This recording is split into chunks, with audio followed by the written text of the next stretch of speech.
네, 최악의 미세먼지가 나흘째 하늘을 뒤덮고 있습니다. 오늘은 중국에서 추가로 스모그와 황사가 날아와 어제보다 공기질이 더 나쁘다는 예보인데요. 네, 언제쯤이면 마음을 놓고 숨을 쉴 수 있을까요? 자세한 미세먼지 상황 김재훈 기상전문기자 함께 알아보겠습니다. 어서 오세요. 어서 오세요. 안녕하세요. 오늘 아침도 여전히 시야가 많이 불편하고 공기질이 나빴습니다. 아침부터 하늘이 뿌옇던데 오늘도 서울에는 초미세먼지 주의보가 발령돼 있다고요?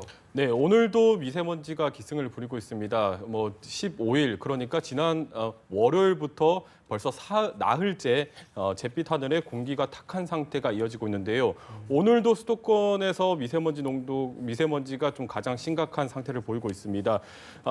오전 7시를 기준으로 이 서울의 미세먼지의 시간당 평균 농도가 이 100마이크로그램을 넘어섰고, 이 건강에 훨씬 더 해로운 이 초미세먼지 농도는 이 77마이크로그램을 보이고 있습니다. 네. 지역별로 차이가 좀 있긴 하지만 이 평소보다 3배에서 많게는 5배 가까이 먼지 농도가 높을 정도로 이 공기 오염이 상당히 심각한 상태를 보이고 있습니다. 특히 오늘은 이 중국발 스모그가 유입이 되는 데다가 이때 아닌 겨울 황사까지 날아와서 이 낮부터는 미세먼지 농도가 더 높아질 것으로 전망이 되고 있습니다.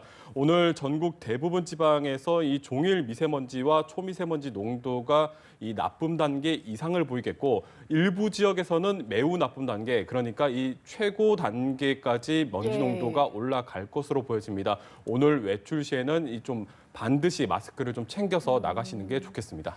네, 오늘 중국발 스모그에 황사까지 날아오고 있다고 전해주셨는데 이 중국발 미세먼지가 보통 먼지보다 건강에 훨씬 더 해로운 거죠?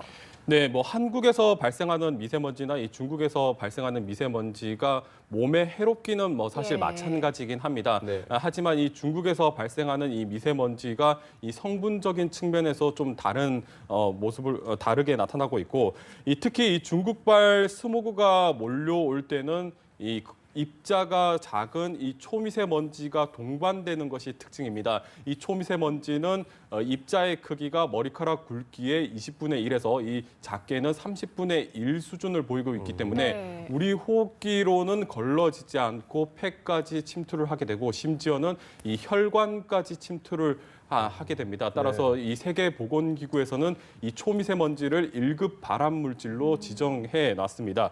아무래도 이 중국발 미세먼지에는 성분적인 측면이 많이 다른데요. 중국에서 겨울철에 화석연료, 그러니까 석탄을 이용해서 난방을 하다 보니까 이 연소 과정에서 발생하는 이 질산염이나 황산염 같은 성분들이, 오염물질들이 이 미세먼지에 많이 포함이 돼 있고, 특히 공장지대를 거쳐서 바람이 불어올 경우에는 이 납이나 카드뮴 같은 이 중금속도 다량 포함되어 있습니다. 실제로 이번 주 미세먼지가 기승을 부리면서 이 수도권의 이 대기 중 납의 농도가 평소에 이 3배에서 많게는 5배까지 치솟은 것을 확인을 할 수가 있었습니다. 지난해 세계적인 과학 학술지인 이 네이처의 한 연구 결과에 따르면 이 중국에서 발생하는 초미세먼지의 영향으로 이 한국과 일본에서 이 조기 사망자, 그러니까 기대 수명을 채우지 못하고 일찍 사망하는 사람이 이 한 해에 3만 명에 달할 것이라는 연구 결과도 나온 바가 있습니다. 네, 말씀하신 대로 미세먼지가 심해도 너무 심한 것 같습니다. 마스크를 쓰고 다녀도 목과 귀가 막 불편하고 그런데 이번 먼지는 언제쯤 해소되는 겁니까? 네, 하루빨리 먼지가 해소됐으면 해소되고 이 좀 파란 하늘을 봤으면 좋겠습니다. 일단 이 미세먼지가 해소가 되려면 2가지 정도가 필요한데요. 바람이 좀 강하게 불거나 비가 내려서 먼지가 해소가 돼야 될 것 같습니다. 네. 그런데 당분간 이 2가지 모두가 여의치가 않을 것으로 보여서 좀 걱정입니다. 일단 다음 주 초반까지는 이렇다 할 비 소식이 없고, 이 우리나라가 이동성 고기압의 영향을 받아서 이 기류가 느려지면서 이 먼지가 한반도로 넘어오는 먼지가 계속 해소되지 못하고 우리나라 상공에 쌓이게 됩니다. 네. 따라서 이 다음 주까지는 이 중국발 스모그와 또 우리나라 대기 정체로 인해서 우리나라에서 발생하는 미세먼지가 가세하면서 주말까지는 좀 고농도 미세먼지가 계속해서 이어질 것으로 지금 전망이 되고 있습니다.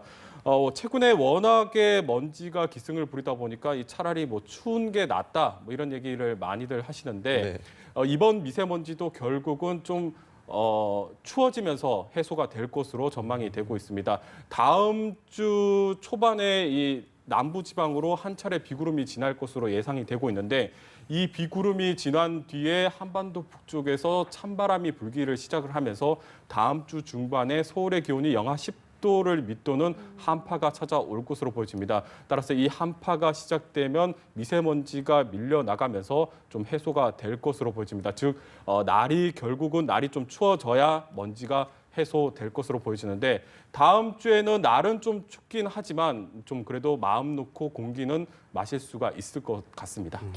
예, 이런 가운데 수도권에서는 이틀 연속 미세먼지 비상 저감 조치가 내려졌습니다. 대중교통도 무료로 이용할 수가 있고 하지만 이런 조치들에 대해서 실효성 논란이 커져가고 있는데요. 어떤 문제점들이 있나요? 네, 말씀하신 대로 미세먼지 비상 저감 조치에 대해서 연일 실효성 논란이 커져가고 있습니다. 여러 가지 문제가 있긴 하겠지만 그 중에서도 좀 가장 큰 논란을 일고 있는 것은 한 3가지 정도로 압축이 되는데요. 먼저 중국발 미세먼지입니다. 국내에서 아무리 비상 저감 조치를 해서 노력을 한다 하더라도 오늘처럼 중국에서 다량으로 오염물질이 넘어올 경우에는 이 비상 저감 조치가 사실상 헛수고로 돌아가게 됩니다.